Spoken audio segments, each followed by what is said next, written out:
Donc ça va, je l'ai pas eu, mais je sais que c'est un truc qui revient tout le temps. C'est ah mais c'est impossible qu'ils connaissent mieux que mon offre que moi, c'est impossible qu'ils vendent mieux que moi. Spoiler, c'est vraiment pas vrai du tout. Vous allez trouver des personnes qui sont beaucoup plus talentueuses que vous. L'ego, ça te rend aveugle. Tu peux pas t'améliorer, tu peux pas prendre en compte les choses.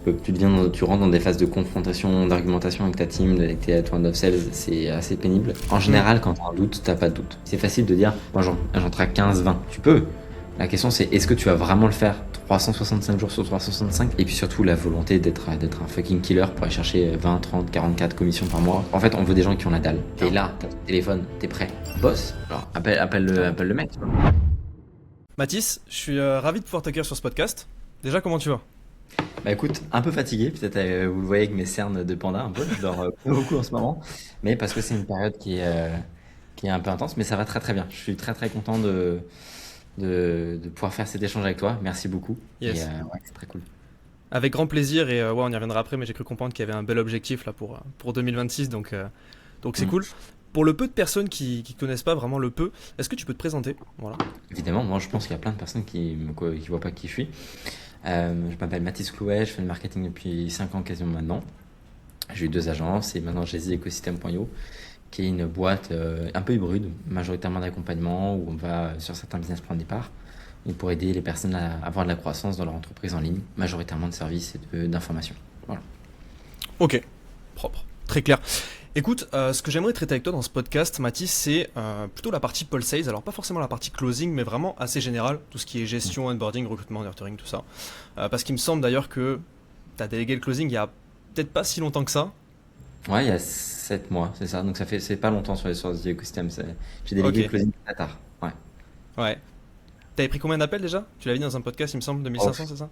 ouais, plus de 2500.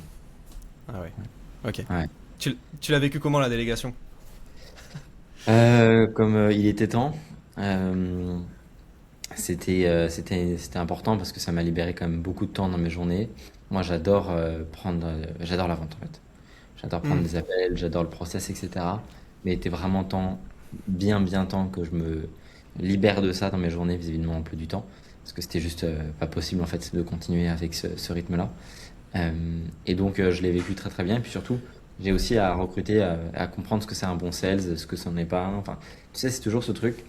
Euh, je pense que tout le monde pourra être d'accord avec moi sur le fait que tu es toujours meilleur dans ton deuxième business et que tu es toujours encore meilleur dans ton troisième business. Et au fur et à mesure que tu montes des business, tu fais plus d'argent.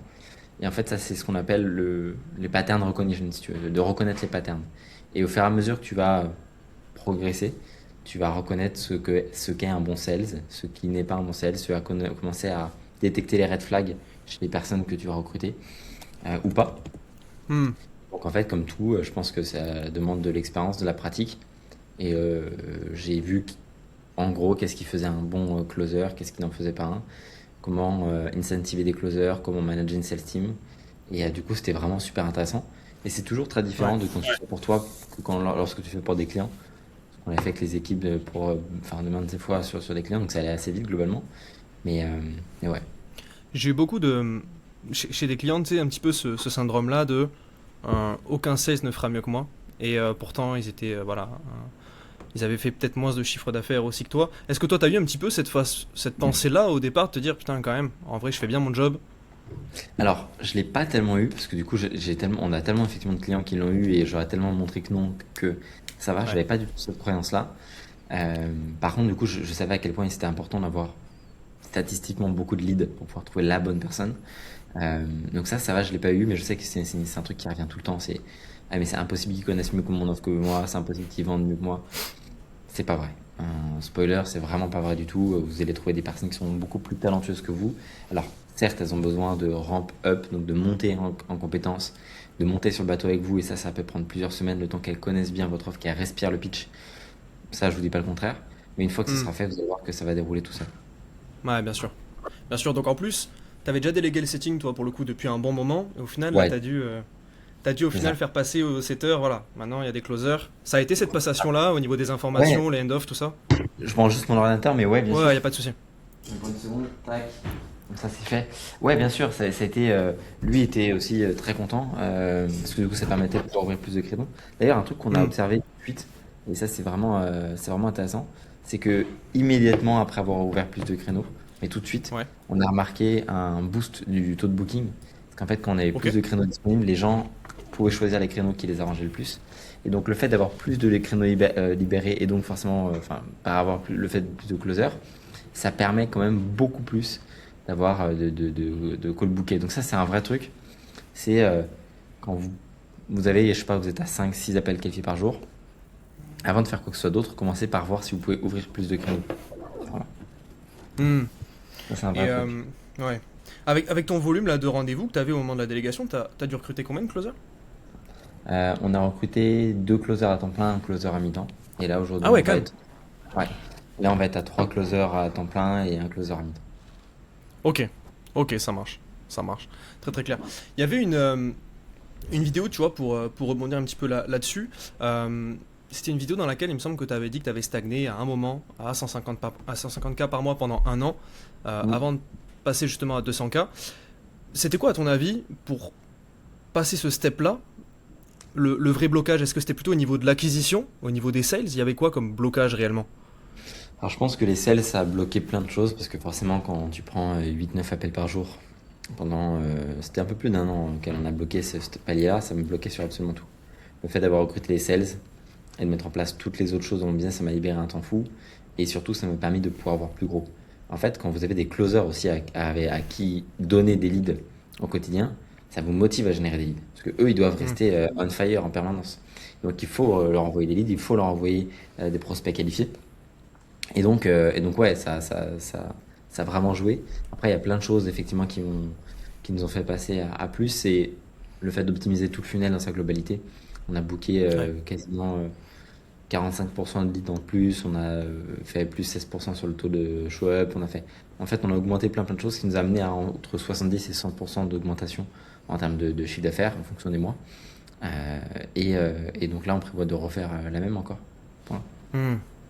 Ouais. Parce que tu avais dit en story récemment que tu voulais stabiliser à 400K, c'est ça, en 2026, au moins? C'est ça, 420 000 dollars pour aller chercher les 5 millions de dollars. Je parle tout le temps en euros, mais là, je trouvais intéressant de parler en dollars parce que c'était la, Hmm. la taille que je m'étais donnée. Mais ouais, c'est ça. C'est le même game à ton avis, justement, du palier qu'on parlait précédemment? Ou... En fait, alors, nous, le plus gros mois qu'on a fait, c'était en novembre. En octobre, c'était 311 500 euros. Euh, je pense que là, il nous manquait des équipes pour aller chercher un Ouais. niveau stable de 350 000, 360 000 euros. Donc, c'est ce qu'on a fait. On a recruté 2 consultants supplémentaires. Là, on a recruté un closer supplémentaire à temps plein. On est en train de faire pas mal de choses pour permettre de pouvoir avoir ça. Fondamentalement, la différence entre une boîte qui fait 200 et 350 en evergreen stable, c'est globalement les équipes. C'est est-ce que tu es en capacité de pouvoir et prendre plus d'appels et accepter plus de monde et pouvoir gérer tout ça et que ça se passe bien. Tu peux pas être dans l'opérationnel à ce niveau-là. Hmm. Et justement, au niveau du recrutement, c'est quoi, genre, selon toi, les signaux où tu te dis, ok, là, il faut que je délègue le closing? Je sais que tu en parles souvent, mais... Globalement, pour moi, c'est quand tu passes plus de 4 appels par jour, il est temps de déléguer le closing. Euh, alors après, est-ce que dès la première semaine, si tu as 4 appels par jour, il faut le déléguer pour autant? Je pense pas. Je pense qu'il faut au moins attendre quelques semaines.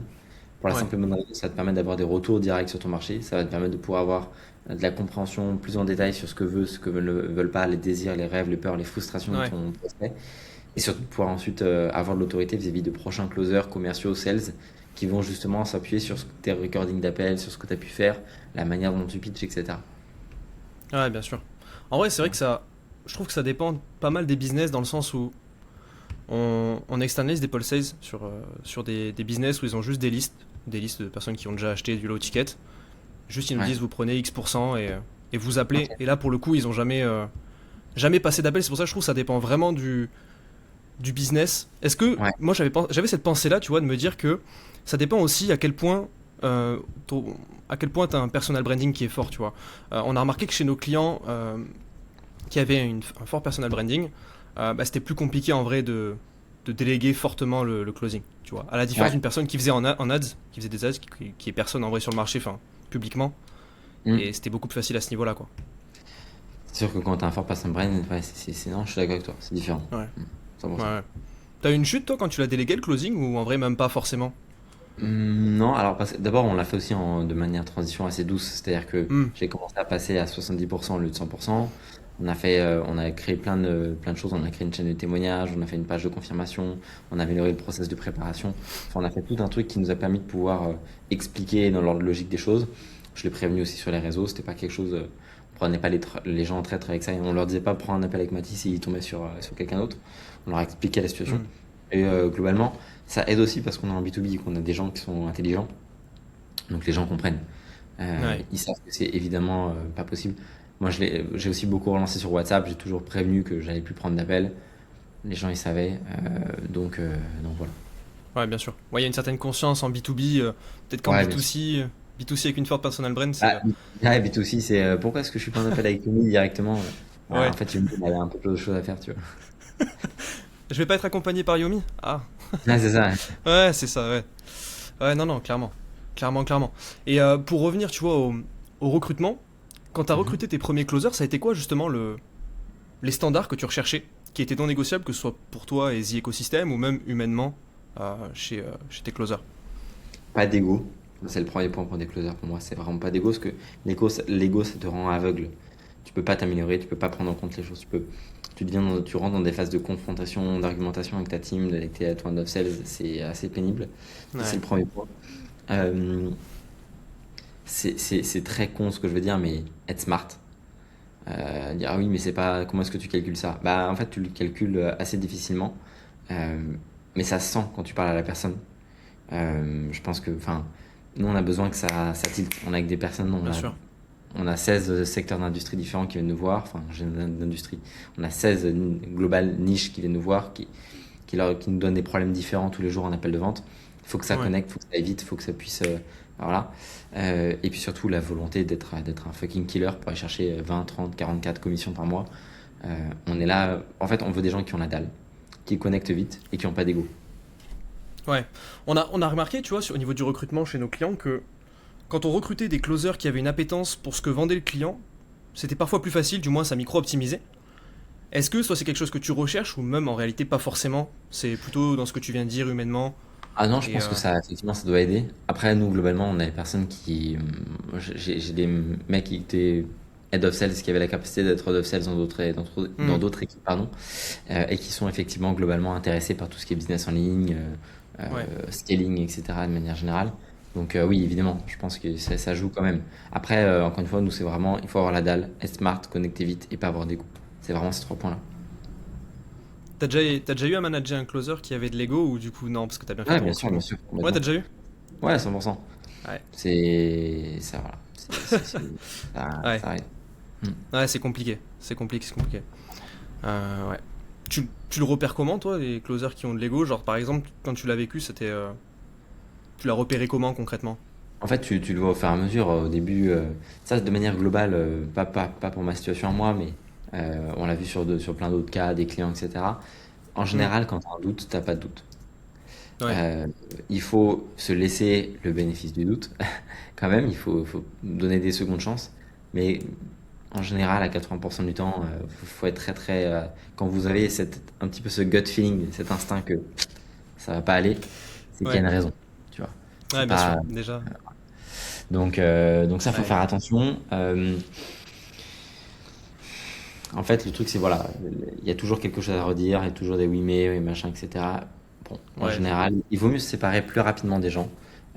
Et à l'inverse, par contre, quand vous avez des gens, moi, ça nous arrivait d'avoir des périodes avec des euh, closers vraiment top, où il y a une période de creux pendant une semaine, voire 10 jours, avec vraiment pas de close alors qu'il y a des super leads. Mais c'est parce qu'il peut avoir plein de choses dans sa vie à côté, on ne sait pas en fait. Et là, il faut savoir laisser une seconde chance. Et c'est pas il a de l'ego, enfin, vous allez le voir, pas parce qu'il ne close pas qu'il a de l'ego. Il va être vraiment en quête d'amélioration, il va pas comprendre pourquoi, ça va le faire chier. Il va vraiment essayer de se remettre en question plusieurs fois. Il faut vraiment faire la différence entre, typiquement, un closer comme ça, je ne virerai pas. Là, je l'ai pas viré d'ailleurs, il nous a fait une fin de mois exceptionnelle, il a fait un truc de closing Hmm, n'importe quoi. Parce que je lui ai fait confiance et qu'il s'est rattrapé et que on sait que les sales, c'est des cycles. Et quelqu'un qui, dès bien le sûr. départ, a de l'ego, qui peut closer un petit peu, mais qui, au final, sur du moyen long terme, va juste foutre la boîte en l'air, quoi. Ouais, c'est ce que j'allais dire, c'est que t'as des closers qui ont beaucoup d'ego, mais qui à contrario sont très très bons. Le seul problème, c'est comme tu le dis, c'est des cycles et au moment où on va être vers le bas, c'est là où tu vas te rendre compte qu'en vrai, humainement, c'est invivable. C'est C'est ça. Ça. Donc, clairement. ouais, non. Ouais. 100%. Clairement. Après ton recrutement, je voulais aussi venir sur l'onboarding parce que je trouve que c'est une phase qui est très importante. Tu vois, c'est même là en vrai où tout se joue. C'est comme la délivrabilité quand t'as un nouveau client. Selon moi, c'est découpé comment exactement ton onboarding? Je suis curieux de savoir en termes de temps, en termes d'étapes. Est-ce que tu l'as processisé, tout ça? Tu parles de l'onboarding de L'onboarding la... des closers, pardon. Ouais, des Ouais, closers. bien sûr. Nous, en fait, on a un onboarding en 4 semaines. Donc, l'onboarding, c'est un ramp-up progressif. La première semaine, il va s'intégrer à la team, apprendre, va regarder les recordings, comprendre le script, poser des questions. Deuxième semaine, on le connecte sur les calendriers, on le met à 25%, on le met en priority low sur iClosed. Donc il va pouvoir commencer à regarder, prendre des appels. Il va pareil venir sur des appels avec des closers, venir sur des appels avec moi pour essayer vraiment de comprendre l'avatar.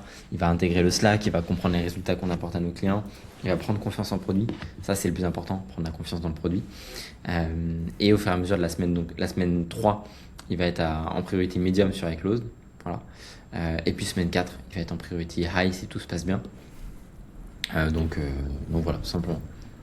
Ok, donc si j'ai bien compris, tu le mets en priority low en même À temps qu'en partir fait il se forme à partir de la semaine Non, 2. non. Semaine 1, il se forme. Semaine 1, il se forme, il prend il prend ses marques, etc. S1, Ok. S2, il prend directement low. S3, medium. S4, high. Et en fonction de ça, on voit ce qu'on fait par rapport aux autres closers. Mais je laisse toujours un mois de ramp-up. Ouais, carrément. Tu trouves Ouais, que bien c'est sûr. un bon timing justement? T'as de bons. Enfin, c'est un bon timing pour toi, ouais. Ouais, globalement, c'est un bon timing. Ça permet de laisser le temps au closer de prendre ses marques. Il faut aussi être indulgent avec le fait que Hmm. c'est une nouvelle offre.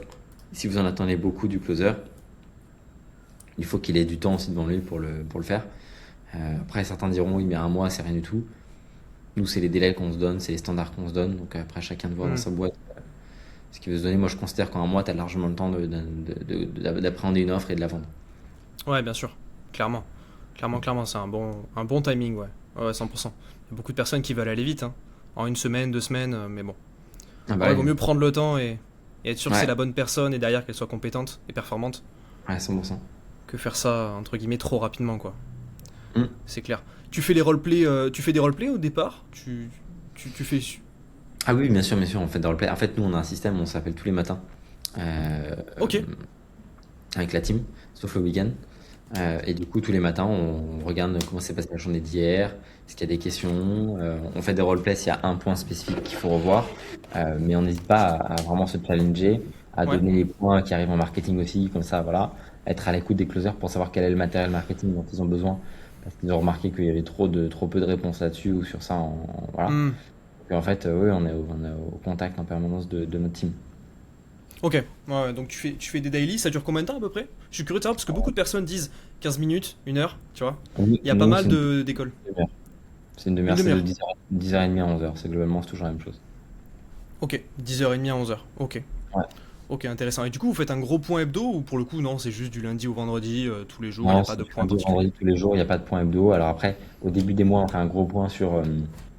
Moi, j'ai développé avec de l'IA, du coup, une web app interne pour nos closers, pour qu'ils Ok? puissent avoir toutes les milestones, les bonus qu'ils peuvent débloquer, euh, leur compétition par rapport à l'équipe, etc. S'ils ont des bonus communs et des bonus individuels, ça permet de les challenger. Et donc, globalement, c'est comme ça qu'on fonctionne, quoi. Hmm. C'est des bonus en cash, toi, que tu proposes, c'est ça, il me semble. Non, il y a des bonus en cash. On a 1000 euros pour le meilleur closer, on a pas mal de choses, mais Ok? on a aussi, on fait gagner des places au GP de Monaco, on fait gagner des voyages tout frais payés à Ah ouais? Dubaï. Ouais, ouais, bien sûr. On essaie vraiment d'aller à un certain palier de cash. Ils ont un matériel chez Apple au choix. Peut-être un ordi, un iPhone, ce qu'ils veulent, etc. Donc, euh, donc ouais, Ok. C'est vrai que ça, il me semble que psychologiquement, c'est quand même beaucoup plus motivant que de dire t'auras 2% en plus. bien sûr, Hmm. évidemment. Et après, Clairement. si par exemple ils ont des paliers de cash atteints dans la semaine, si ces paliers de cash sur les 7 jours sont atteints, leur commission passe de 10 à 15% pour la semaine. Donc ils peuvent aller chercher ouais, si tu vois, s'ils font 150 000 Ah euros dans la ouais. semaine, ils peuvent aller chercher ça. Parce que du coup, moi, c'est intéressant parce que du coup, si je fais 150K dans la semaine, c'est-à-dire qu'on a fait la moitié de notre record en l'espace de un quart du mois. Donc tout de suite, c'est beaucoup plus intéressant. Donc en fait, on a des milestones sur lesquels ça me coûte de l'argent, mais au final, pour la boîte, c'est super intéressant. Parce que déjà, ça montre que c'est possible. Juste déjà, de payer le fait de savoir que c'est possible dans la compétition actuelle, c'est Bien intéressant. sûr. Ça donne de la marge, ça nous donne une amplitude, une idée de l'amplitude qu'on peut avoir avec l'équipe qu'on a actuellement, avec les closers, avec les setters. Et moi, je suis toujours curieux de savoir jusqu'où on peut, entre guillemets, pousser avec nos compétences, en fait, avec l'être humain. C'est un peu cette idée de commando, tu veux. Ouais, bien sûr. Autant aller chercher le maximum de ce qu'on puisse aller. Alors oui, on travaille beaucoup, etc. Mais dans n'importe quelle grosse boîte qui fait beaucoup d'argent, qui fait beaucoup de succès, les startups, n'importe quoi, tout le monde bosse énormément. Est-ce que tu peux tenir ce rythme-là 10 ans? Je pense pas. Je pense que c'est pendant quelques années. Je pense qu'on est jeune, je pense qu'on est terre, qu'on a la dalle. Mais comme n'importe quelle grosse boîte, enfin n'importe quelle grosse boîte a commencé comme ça. Donc je verrais pas pourquoi est-ce que nous on le ferait pas, tu vois. Tes closers, ils prennent combien d'appels par jour si on devait parler individuellement? Euh, En moyenne, hein. Ça va dépendre. Ça peut aller de 4 à 8 ou plus. Ok, 9. 4 à 9. ok. 4, c'est Ouais, vraiment sur les 9. mauvaises. Ouais. 9, ça commence à taper déjà. Au niveau de l'énergie, je pense, non? Ça va, il gère bien? Ça, il gère bien. Je ne dis pas que ça tape pas. Je suis Ouais, conscient que ça s'attire. Après, ce que je leur dis aussi, c'est que moi, pendant 2 ans, j'ai géré la délivrabilité, le marketing et 8 à 9 appels par jour pendant parfois plusieurs mois bien d'affilée. sûr. Donc, je dis pas que ça tire pas, ça fatigue, il faut qu'ils prennent du repos, etc. Mais je suis sûr qu'ils en sont capables et c'est aussi pour ça qu'ils bossent avec moi, c'est parce que c'est des fucking killers, quoi. Bien sûr. Bien sûr. Tu prends Voilà. toujours des appels? Ponctuellement? Pour voir un Ça peu le m'arrive de moins en marché? moins. J'en faisais honnêtement, j'en faisais beaucoup plus avant. Mais là, effectivement, j'en ai pris beaucoup moins. C'était aussi sur la transition. Là, je leur fais vraiment complètement confiance. Si je vois qu'il y a un problème spécifique, je n'hésiterai pas à en reprendre. Pour l'instant, j'ai pas, je suis pas. Ça m'arrive de temps en temps d'en reprendre quand il y a vraiment des besoins très spécifiques, mais Hmm. c'est assez rare maintenant. Tu penses que c'est important pour toi justement de parfois remettre un petit peu le pied dedans, au moins pour un appel tous les mois, Complètement, toutes les deux complètement. semaines? Non, mais quand il y a des périodes de creux, etc., en général, je reprends des calls, même Ouais, je vais me mettre sur le calendrier pour comprendre ce qui se passe, aller parler aux prospects, voir si c'est vraiment une question de qualification ou pas. Euh, et par contre, on a un point qui est super important, c'est quand on a moins de closing, moi, le setter et toute la partie marketing, media buyer, machin, etc., les monteurs, les machins, on doit jamais remettre la faute sur le closing. On doit d'abord toujours chercher ce que nous on peut améliorer là-dessus. En fait, si tu commences d'un côté comme de l'autre à remettre la faute sur l'autre pôle, le pôle vente met la faute sur le pôle marketing et le pôle marketing remet la faute sur le pôle vente, en fait, tu t'améliores jamais et tu t'en Hmm. sors jamais parce que c'est toujours la faute de l'autre. C'est toujours l'autre qui close pas et c'est toujours l'autre qui t'envoie des leads pas assez qualifiés. Donc la règle, Ouais, bien c'est sûr. on ne remet jamais en question la qualité des leads, jamais. On ne remet jamais en question la qualité du closing. C'est le closing qui cherche toujours à s'améliorer, même avec un lead qui parle pas français, qui sait pas de qui on est, etc. C'est toujours comment est-ce qu'on aurait pu l'aider. Bien On sûr. remet toujours en question là-dessus jusqu'au bout, comme ça. Et pareil pour le marketing, c'est comment est-ce qu'on fait en sorte d'avoir des leads plus aware, avec plus de capital, etc. Et si chacun s'améliore de son côté, au final, les deux closent. Est-ce que selon toi, c'est le rôle du sales manager justement de peut-être faire remonter certaines informations s'il y a des défaillances au niveau peut-être marketing ou autre, ou est-ce que selon toi, ça devrait être juste un travail de chacun et il devrait même pas y avoir en fait à dire ah, Pour peut-être qu'on moi, peut améliorer ça, peut-être que pour moi, il y a même pas de, c'est même pas un sujet, ça doit être même pas abordé. Les gens vont dire oui, mais si tu as vraiment un sujet de qualité des leads, oui, mais si chacun s'occupe parfaitement de son sujet, il n'y a pas de sujet de marketing. bien sûr. Le problème de quelqu'un qui fait remonter l'information, même si c'est une seule personne, c'est le closer, on va pas le head of sales va se monter la tête. C'est pas un sujet.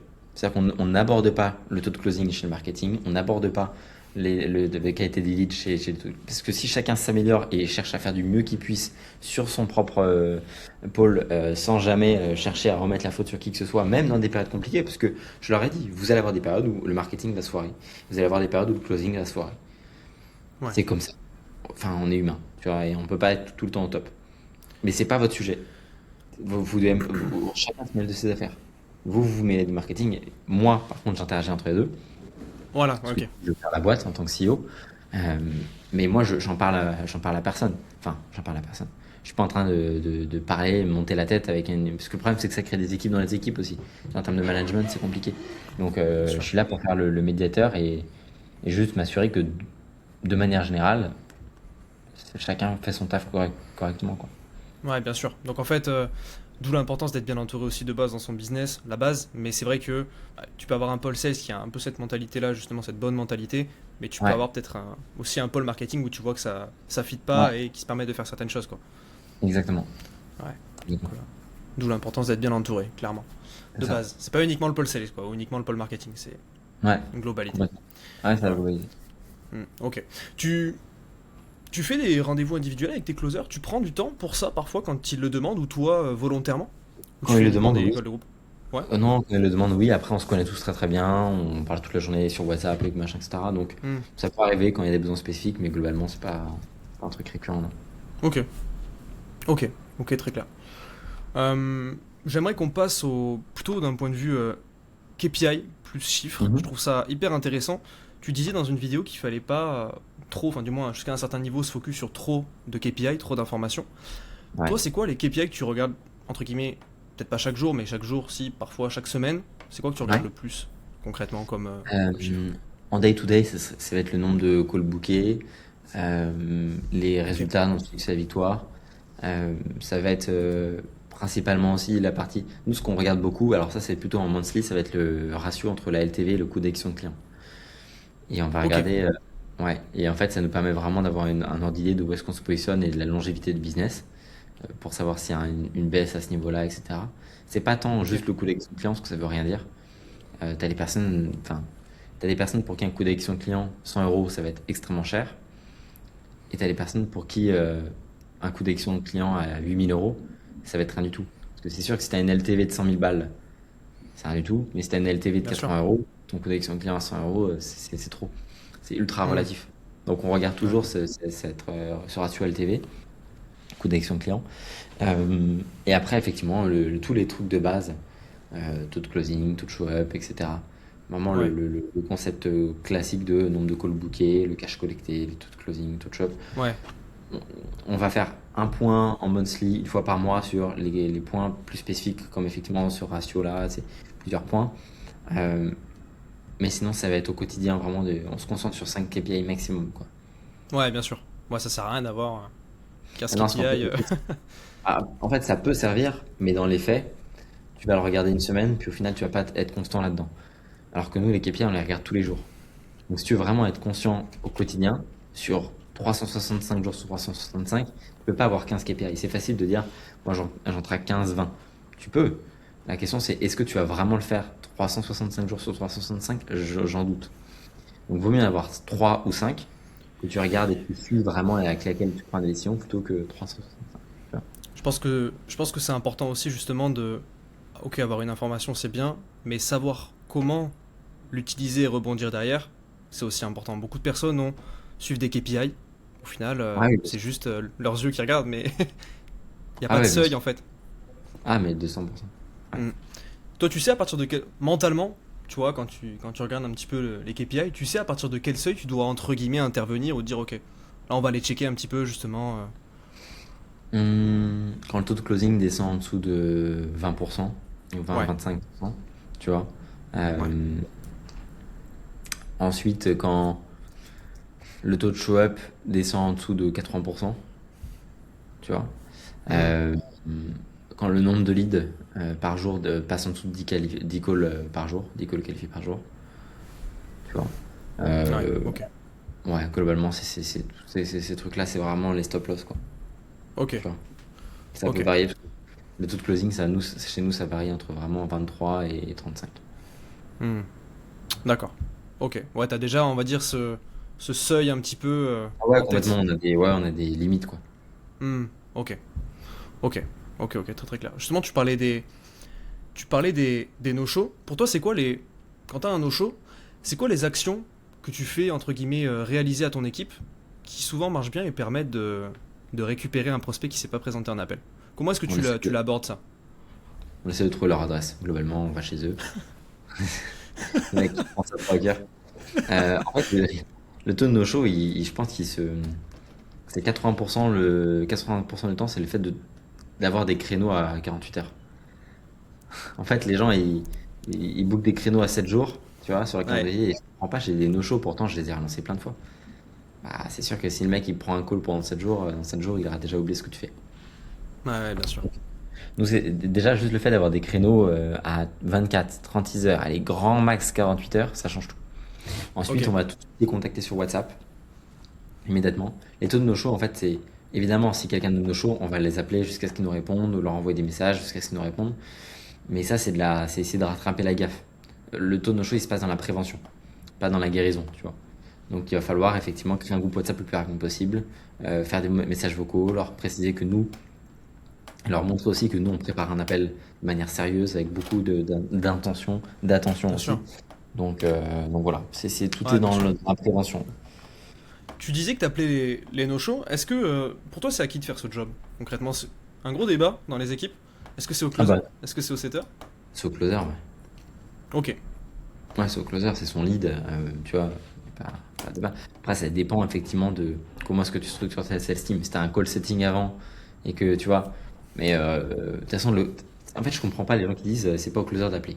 Le closer, il avait booké une heure. Ou il avait booké une heure devant lui. Le mec, il vient pas. Qu'est-ce que tu vas aller demander au setter de retrouver le Bien numéro, sûr. de le contacter, machin? T'es Clairement. là, t'as ton téléphone, t'es prêt. Boss, alors Clairement. appelle le mec, tu vois. Euh, et pareil, si le mec il est no show, tu vas pas en profiter pour faire autre chose. T'as un mec qui est no show, tu profites pour faire tes follow-up, tu profites pour rappeler les gens que t'as un appel Bien après, sûr. pour pas bloquer une heure. Donc Clairement. les closers, après en fonction de comment est-ce que tu peux être payé, mais c'est des mecs qui peuvent être payés, qui sont payés plusieurs centaines d'euros par heure en général, qui peuvent être payés jusqu'à plusieurs milliers d'euros par heure. Tu vois, vas-y quoi, décroche ton téléphone. Ouais, bien sûr, 100%. C'est vrai qu'en plus, il y a pas mal de ce syndrome-là, justement, quand t'es closer. Tu te bloques une heure, t'attends, tu te prépares, t'es opérationnel, et quand il n'y a pas d'appel ou qu'il y a un no-show, bah en fait, tu peux rien faire d'autre. Genre, il y a un peu un blocage, et du coup, c'est vrai, autant se focus juste sur le lead, ou juste Bah sur bien le, sûr, entre guillemets, la suite, tu vois. Même tu lui 100%. envoies des messages, Ça multicanal, tout fait ça, partie tu. du job quoi. C'est Ouais, quelqu'un, clairement. un closer qui se prend une objection ou un no-show, qui se décourage, il est pas fait pour être closer. Ouais, ouais, clairement. Clairement. Clairement, Tu vois. clairement. Ouais. Tu parlais aussi. Il y avait un truc dans une vidéo que tu disais, je crois que c'était une étude d'Harvard. Mhm. C'était Ouais, qu'il fallait contacter le lead en moins de 60 secondes, c'est ça? ouais, Et des groupes WhatsApp assez rapidement, en fait, mettre de la vitesse. ouais. En C'est vrai, c'est quelque ça. chose que tu fais toujours? Ouais, on essaye. Après, c'est super dur. Mais oui, effectivement, il y avait une étude qui avait démontré que il y avait 370% d'augmentation de réponse quand la personne était contactée en l'espace de moins Ouais, d'une minute, de moins de 60 secondes. Donc ça, c'est vrai que la rapidité, c'est évident de toute façon. T'es ouais, sur bien le sûr. site, t'es dans le truc, tu reçois un Ouais, appel, clairement. tu vas décrocher. Ah bah c'est justement, je suis sur votre site. Ah bah c'est génial, super. Comment est-ce qu'on peut vous aider concrètement? Ah bah je venais vous voir parce que X, Y, Z. Là tout de suite, t'es dans la discussion. Alors que si tu les rappelles 3 minutes après, c'est mort quoi. Bah ouais, clairement. Clairement. Et ah ouais, c'était ça la question que je voulais te poser tout à l'heure, qui était assez pertinente. Tu sais, tu m'expliquais justement que euh, un prospect, quand on le fait booker un rendez-vous, il fallait lui faire booker un rendez-vous à 24, 36, 48 heures maximum. Ouais, Max, Admettons ouais. que le prospect n'est pas de disponibilité dans les 48 heures. Est-ce que tu le recontactes plus tard ou est-ce que, entre guillemets, exceptionnellement pour lui, tu réouvres des créneaux un peu plus larges? Comment est-ce que tu t'y Non, prends en sachant que bah, forcément. t'essaies d'avoir des créneaux ouverts. Alors nous, on a des créneaux ouverts jusqu'à 3 ou 4 jours, max. Ok, Mais, mais oui, enfin en fait, on limite à 3-4 jours. Mais bien sûr, faut essayer de ouais, booker le call à tout prix quand même. ok. Ouais, déjà verbalement, t'essaies de lui expliquer que, voilà, dans les C'est pour 48 ça. heures. Ah ouais, bien sûr. Ouais, bien sûr. Hmm. Ouais, ouais, clairement. Clairement, clairement. Et j'ai eu aussi un. Entre guillemets, une. Me suis rendu compte de quelque chose. C'est que, à force de vouloir ajouter, et tu vas me dire ce que t'en penses, je trouve ça pertinent, à force d'ajouter du nurturing sur du nurturing, donc créer des groupes WhatsApp, relance mail, relance SMS, faire X, Y, Z actions en plus, à chaque fois, en fonction des niches, parfois ça peut avoir l'effet inverse de ce qu'on voudrait. C'est-à-dire que tu peux avoir de moins bons résultats qu'avant quand t'avais un truc simple où juste tu balançais un lien, la personne réservée et il y avait rien de plus quoi. Ouais, Prenez l'appel. 100%. Tu parles en pré-call ou une fois que le call est booké? Euh, avant le call, une fois que le call est booké, je veux dire en suivant quoi. Genre avant Euh, l'appel, un peu avant, la personne réserve l'appel et après qu'est-ce qu'on fait? Genre les relances mail, SMS, le groupe WhatsApp. tu vois, j'en discutais avec Ismaël de chez iClose, le fondateur d'iClose, et lui disait que il avait testé, parce que nous, quand on est arrivé chez iClose, on était chez GoLevel avant, on avait, je pense, sans blaguer, entre 15 et 20 mails de relance. C'était vraiment n'importe quoi. On les lâchait pas, les mecs. Et en fait, il a dit, bah, essaye Ah ouais. d'en avoir juste deux ou trois max, grand maximum. Tu verras, nous, on a testé. Ça marche mieux, si ce n'est, enfin, tout aussi bien, quoi. Et on a Ok, testé, ça marche vraiment tout aussi bien. Ouais. ok. Ah ouais. Pour que tes 15-20 mails, il y avait. C'était quoi comme type de mail? C'était uniquement de la relance ou il y avait aussi de la. Il y avait, j'imagine qu'il y avait de la value derrière Relance, aussi. non, ouais, il y avait de la value, mais on avait beaucoup, beaucoup de relance. Ouais, En mode, ok. oublie pas, oublie Juste des pas. rappels. Ok. Ouais, ouais. Et en fait, ça sert à rien. Ouais. Vaut mieux avoir un ou deux SMS, deux mails, un groupe WhatsApp, ça suffit largement. Hmm. Ok, ok, très clair. Ouais, pas non plus trop abuser sur les canaux Non, utilisables, non, non. assez simple. Ouais, puis au final, tu finances pas, mais tout, ça sert à rien. Hmm. Ouais, bien sûr. Mm. C'est toi qui manages ton équipe, c'est ce que tu avais dit, hein. C'est ça, tu Ouais, manages ton ouais, équipe. bien sûr. Euh, pour toi, c'est quoi les qualités d'un excellent sales manager? Ce que tu essaies au final d'être avec ta sales team. Le sales manager, c'est le rock de l'équipe. C'est celui qui garde la conviction, même dans les moments les plus bas. Et en fait, c'est ça ton job en tant que sales manager. Et c'est pour ça qu'il y a des très très bons closers qui pourraient ne pas être des très bons sales managers et inversement. C'est vraiment un job différent de closer. Alors, il doit avoir des bonnes compétences techniques, avoir évidemment beaucoup de pédagogie, savoir prendre de la hauteur, savoir manager, toutes les compétences entre guillemets d'avoir ça, d'être un leader, avoir un leadership important. Mais c'est celui qui ne bouge pas malgré, d'ailleurs dans les très bons taux de closing comme dans les moins bons. C'est un très bon taux de closing, rester calme, tu fais une super semaine, 100K cash collecté, super génial. Ok, ben on reste stable, on reste sur les appuis. Et on se dit, ok, voici comment est-ce qu'on peut continuer à s'améliorer, voici ce qu'il faut s'améliorer, voici sur ce quoi il faut faire attention. Pareil, quand tu fais des très très mauvaises semaines, écoute, ça arrive, c'est complètement normal. J'ai parlé avec l'équipe marketing, il y a plein de choses qui arrivent. Il faut continuer à rester stable sur les appuis. Et en fait, c'est un peu c'est un Ouais, peu un rôle d'un capitaine de bateau qui maintient la barre dans les tempêtes, comme par temps calme. Par ouais, temps calme, bien c'est sûr. dangereux parce que tout le monde a envie de se relâcher, de se détendre. Au final, c'est là où tu peux taper un truc. Dans les tempêtes, voilà quoi. Donc impassible, quoi. Vraiment, tout le C'est temps, ça, entre guillemets, le même niveau d'énergie. exactement. Et en fait, Ok. c'est un peu ce truc que dit Hormozy, c'est jamais celui qui arrive à avoir les pics les plus chauds, c'est celui qui never gets cold. C'est celui qui n'arrive surtout à ne jamais se refroidir. Hmm. Il y a Tu plein de vois? choses que tu as tirées justement de Hormozy à ces moments-là par rapport à Paul Plein, Grant ouais. et tout ça. Ouais. Ouais, bien sûr. Ça fait partie de mes mentors. J'en ai eu quelques-uns, mais c'est partie de mes mentors qui m'ont bien guidé effectivement sur mon chemin. C'est lequel qui t'a le plus. Je sais que tu t'es formé à beaucoup d'endroits par rapport à ça. C'est Mm. lequel qui t'a le plus retourné le cerveau en termes de management? Tu t'es dit, putain, en vrai, Ah, management. ouais, Euh, management, gestion, enfin, je veux dire, gestion des sales, quoi, tu vois, je sais que t'as été. ouais. Je me J'ai rappelle j'ai- plus. Ouais, gestion des sales. Moi, j'aime beaucoup. Comment il s'appelle? Jerry Grant Miner. Cardone. Non. Jerry Manier. Ouais, Jerry Miner dans la gestion des sales, je le trouve très pédagogue, très calme, très intéressant. Grant Hmm. Cardone, j'aime bien son côté un peu punchy pour essayer de closer les deals et tout, c'est Ouais, très sympa. Mais non, non, j'aime beaucoup cette manière-là de ouais, faire de Jerry Miner. Et après, j'ai plus le nom, j'ai un trou de mémoire parce que je suis fatigué donc j'oublie les noms. Mais ouais, ouais. Ok. comment il s'appelle? Un mec qui a révolutionné le manage. Lu un bouquin de sa part et c'était un bouquin qui a vraiment changé la manière dont je manage et dont je sais avoir le leadership. Je vais te le retrouver. Ok. Il s'appelle, bon, je vais le taper, je vais le retrouver. Vas-y, Mais ouais, vas-y, je suis t'inquiète. connu. Ok. C'est quelqu'un qui est reconnu là, un petit peu sur les réseaux, etc. Ah non, non, Même pas. non, Ok. mais il est très connu dans la manière globale de management. Ok. C'est, Ouais, franchement, je suis curieux. je vais te donner son nom, je vais te retrouver ça. Peter Ouais, Drucker. pas de Ouais, soucis. Peter Drucker? ouais, Peter Drucker. Peter Drucker. Ok, ça marche. Ouais, Ok, je ouais, connaissais pas du tout. ouais, c'est ça, le concept de knowledge worker que j'ai découvert et qui m'a bien servi. Et de manière générale, même dans les anciens, entre guillemets, mentors, Jay Abraham, moi j'adore. Ah oui, C'est, très bien, ouais. c'est vraiment, ouais. Hmm. Ah ouais, 100%. 100%. Il y a beaucoup de personnes qui vont nous regarder, je pense, qui ont peut-être déjà un closer, alors que c'est peut-être pas le bon moment pour eux de déléguer, et qui au final, bah, ont le sentiment, tu sais, de pas trop maîtriser le pole sales, c'est-à-dire de pas trop maîtriser, tu sais, être un peu dans le flou. Il y en a beaucoup qui ont cette vision-là un petit peu Ouais, floue. Parfois ça close, ils savent pas pourquoi, parfois ça close pas. Peut-être mauvaise entente avec les sales. ouais. Euh, Justement, pour remettre un pole sales sous contrôle à 100%, comment est-ce que tu t'y prendrais? Alors s'il y a quelqu'un qui nous écoute, qui est dans cette situation-là où en vrai, bah, ça close pas trop, il a un sales, il veut pas trop s'en débarrasser parce qu'il se dit que le mec a compris alors qu'en vrai il a pas de bons résultats. Comment est-ce que tu ferais pour On emballer? appelle toujours avec de la comptabilité sur les appels, expliquer l'appel, pourquoi il a closé pas, pourquoi il a pas closé, et écouter tous les appels pour comprendre.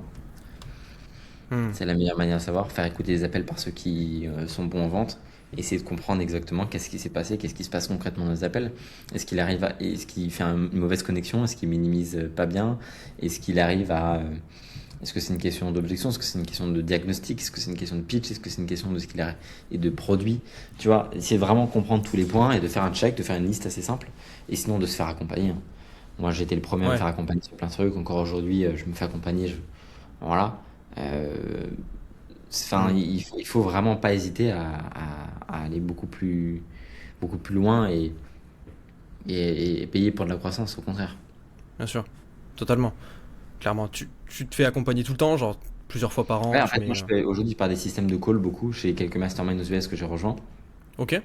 Mais, euh, mais oui, sinon, c'est beaucoup des appels que je vais payer, sinon à l'heure ou pour les 2 heures. Euh, donc ça, c'est vachement bien, quoi. Ouais, bien sûr. Plutôt du consulting ou du mastermind, enfin, comme ça en Exactement. physique, c'est ça. Ok. Ouais, totalement. Ok. Ok, ok. Très clair. Bah écoute, Mathis, merci beaucoup pour ton temps. Merci Franchement, à c'était toi, hyper. Timo, c'était trop cool.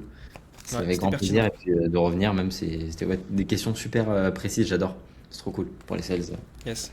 Bah écoute, franchement, avec grand plaisir. Merci d'avoir parlé de ça. Et j'espère que ça aura pu aider bon nombre de personnes qui nous regardent. 100%. Merci beaucoup, Timio. À très Merci vite. beaucoup, Mathis. Ciao.